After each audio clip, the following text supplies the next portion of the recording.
अनुसूची 10 और यह है दल बदल निरोधक कानून।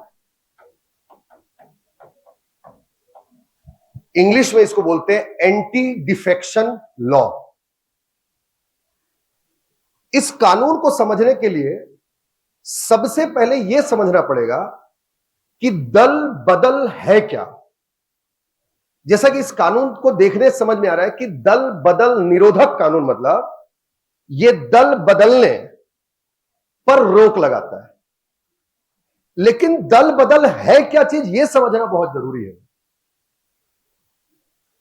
देखिए, जब हम बात लोकतंत्र की करते हैं, डेमोक्रेसी, तो लोकतंत्र मतलब लोक मतलब जनता और तंत्र मतलब शासन। जिस देश में जनता को शासन करना है वो लोकतंत्र। शासन करना मतलब देश चलाना, और देश चलाने के लिए बहुत निर्णय लेना पड़ता है, यानी शासन करने वाले को निर्णय लेना पड़ेगा, और जो निर्णय लेता है उसको हम सरकार कहते हैं। यानी लोकतंत्र में जनता का शासन मतलब जनता की सरकार होगी, यानी पूरी जनता सरकार है। अब जब पूरी जनता सरकार है तो आप देखिए, अगर आप भारत को देखते हैं तो 140 करोड़ की आबादी कैसे एक जगह पर बैठ करके कोई निर्णय ले सकती है? संभव नहीं है।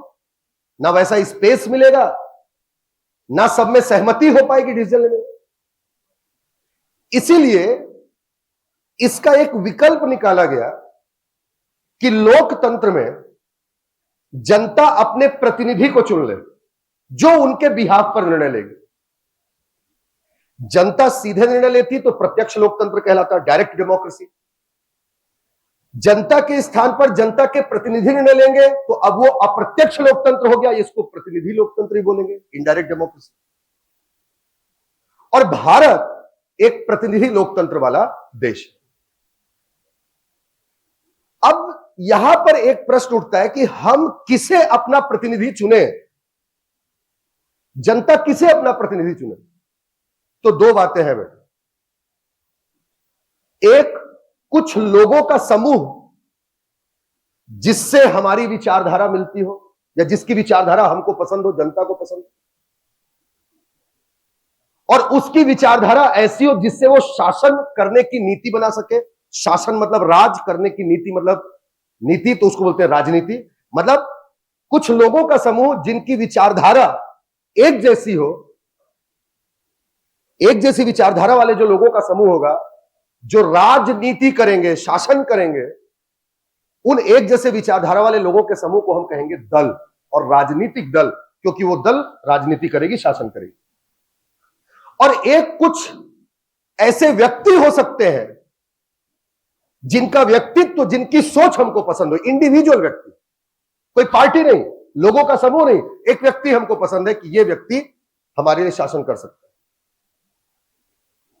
अगर हमने, जनता ने जिस दल को चुना या जिस दल पर विश्वास किया, उस दल से चुना हुआ व्यक्ति अगर उस दल को छोड़ा, यानी उसने जनता की अपेक्षाओं को तोड़ा, तो वो दल बदल है।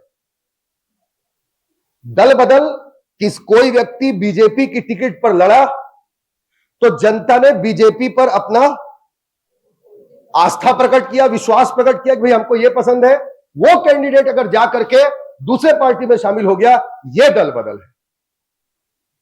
या इसके अलावा अगर मान लीजिए कि कोई व्यक्ति निर्दलीय लड़ा, किसी दल से नहीं है, लेकिन उस व्यक्ति के विचार हमको पसंद आए, जनता को पसंद आए उस क्षेत्र की, और उस जनता ने उस निर्दलीय व्यक्ति को चुन करके भेजा, और जब उसको चुन करके भेजा गया वो जाकर के दूसरे दल की सदस्यता ग्रहण कर लेता है या किसी दल को शामिल कर लेता है, शामिल हो जाता है, तो यह भी दल बदल है, क्योंकि जनता ने दल पर विश्वास नहीं दिखाया था, जनता ने उस व्यक्ति के विचारों पर विश्वास दिखाया।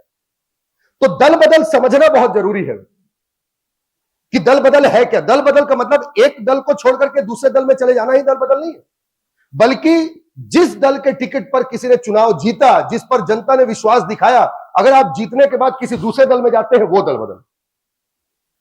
आप निर्दलीय चुने गए इंडिपेंडेंट मेंबर है, जनता ने आपके विचारों पर विश्वास दिखाया, और इसके बाद जाकर के आपने दूसरे दल को ज्वाइन कर लिया या किसी दल को ज्वाइन कर लिया, यह दल बदल।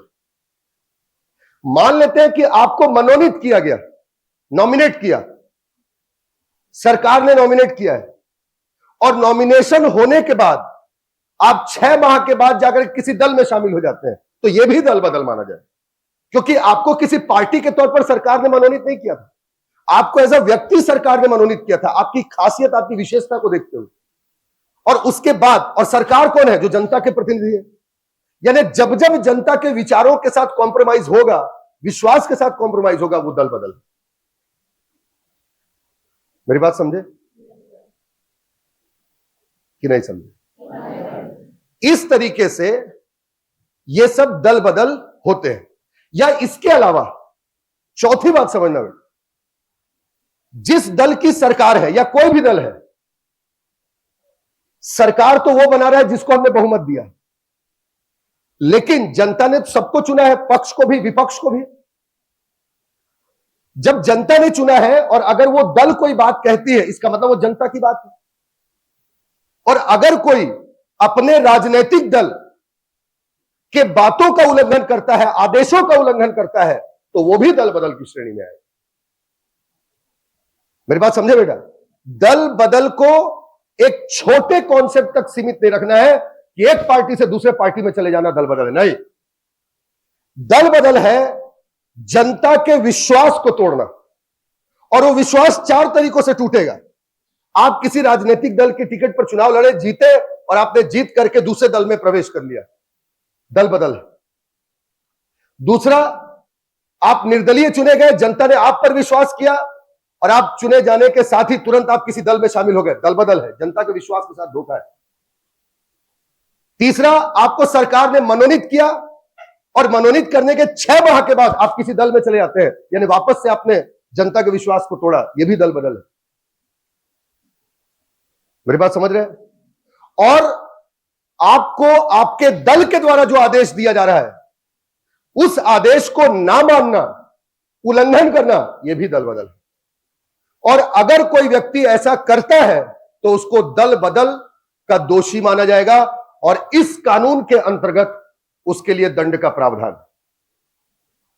और यह कानून कहता है कि अगर कोई व्यक्ति दल बदल का दोषी पाया जाता है, तो फिर जिस सदन का वो सदस्य है, अगर वो लोकसभा का सदस्य है या राज्यसभा का सदस्य है या राज्य में विधानसभा या विधान परिषद का सदस्य है, तो उस सदस्य का जो पीठासीन अधिकारी होगा, जो अध्यक्ष होगा, जैसे लोकसभा में स्पीकर, राज्यसभा में सभापति, फिर उसके खिलाफ अयोग्य ठहराने की कार्यवाही कर सकता है। स्पीकर को लोकसभा में, विधानसभा में, और चेयरपर्सन को राज्यसभा और विधान परिषद में वो पावर होता है कि वो दल बदल निरोधक कानून के आधार पर उसे अयोग्य ठहरा दे, उसकी सदस्यता को समाप्त कर दे। समझ में आई मेरी बात? सबसे खास बात देखें बेटा, अगर स्पीकर ने, लोकसभा के स्पीकर या विधानसभा के स्पीकर ने, और राज्यसभा या विधान परिषद की बात है तो वहां के सभापति ने अगर किसी सदस्य को अयोग्य ठहराया, तो फिर इसको चैलेंज किया जा सकता है ना? इसको न्यायालय में चैलेंज किया सकता है, इसकी समीक्षा हो सकती है, सुप्रीम कोर्ट में इसको चैलेंज किया सकता है, हाई कोर्ट में चैलेंज किया सकता है, इसकी समीक्षा हो सकती है। समझ में आ रही मेरी बात? तो इसकी समीक्षा भी हो सकती है। और ऐसा नहीं है कि जिसको अयोग्य ठहरा दिया गया वो चुनाव नहीं लड़ सकता। मान लो अयोग्य ठहरा दिए, उसका सीट खाली हो गया, तो जैसे ही सीट खाली हुआ तो फिर वहां पर उपचुनाव होंगे, बाई इलेक्शन, वो उपचुनाव में खड़ा हो सकता है। फिर मेरी बात समझ रहे हैं? लेकिन एक कंडीशन समझिएगा बेटा, कि दल बदल को कब दल बदल नहीं मानता यह कानून, मतलब दल बदल कब दल बदल नहीं है, या दल बदल को कब विलय मानता है यह कानून। तो ध्यान दीजिएगा, यह कानून जो दल बदल निरोधक कानून है, यह 1985 में आया था, 1985 में, और 52वें संविधान संशोधन 1985 में इसको जोड़ा गया था संविधान में, 10वीं अनुसूची में। और जब इसको जोड़ा गया तब क्राइटेरिया था 1/3, 1/3, मतलब जिस दल पर जिस दल के सदस्यों पर दल बदल का आरोप लगा है, अगर उस दल के कुल निर्वाचित सदस्य उस सदन में, जैसे लोकसभा ले तो लोकसभा में कुल निर्वाचित सदस्य, ठीक, मान लो लोकसभा में कुल निर्वाचित सदस्य 45 है किसी दल के, अगर उस 45 के 1/3 किसी दूसरे दल में एक साथ चले जाते हैं तो फिर यह दल बदल नहीं है, फिर इसको विलय माना जाएगा। 1/3 यानी अगर 45 है तो 1/3 कितना हुआ?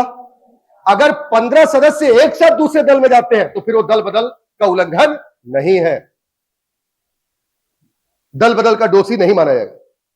लेकिन वर्तमान में ये जो पहले 1/3 था अब वो 2/3 हो गया है, 2/3, 2/3 हो गया है, और 2/3 किया गया इसको 91वें संविधान संशोधन 2003 से। 91वें संविधान संशोधन 2003 में 1/3 को 2/3 कर दिया गया। इसका मतलब अब अगर किसी दल के 2/3 सदस्य एक साथ किसी दूसरे दल में जाते हैं तो फिर वो दल बदल का उल्लंघन नहीं है, फिर माना जाएगा कि यह दल दूसरे दल में जाकर के विलय हो गया, इसको मर्जर माना जाएगा। जो हमने एग्जांपल लिया, मतलब 45 में पहले 15 जाते तो माना जाता था कि वो विलय है, और अब 2/3 यानी 30 चले गए तब वो क्या माना जाएगा? विलय। मेरी बात समझ में आई?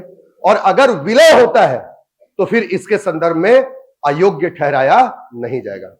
यह है दल बदल निरोधक कानून, और यह बहुत महत्वपूर्ण है आपके एग्जामिनेशन के पॉइंट ऑफ व्यू से, पूछा जाता है। समझ में आया?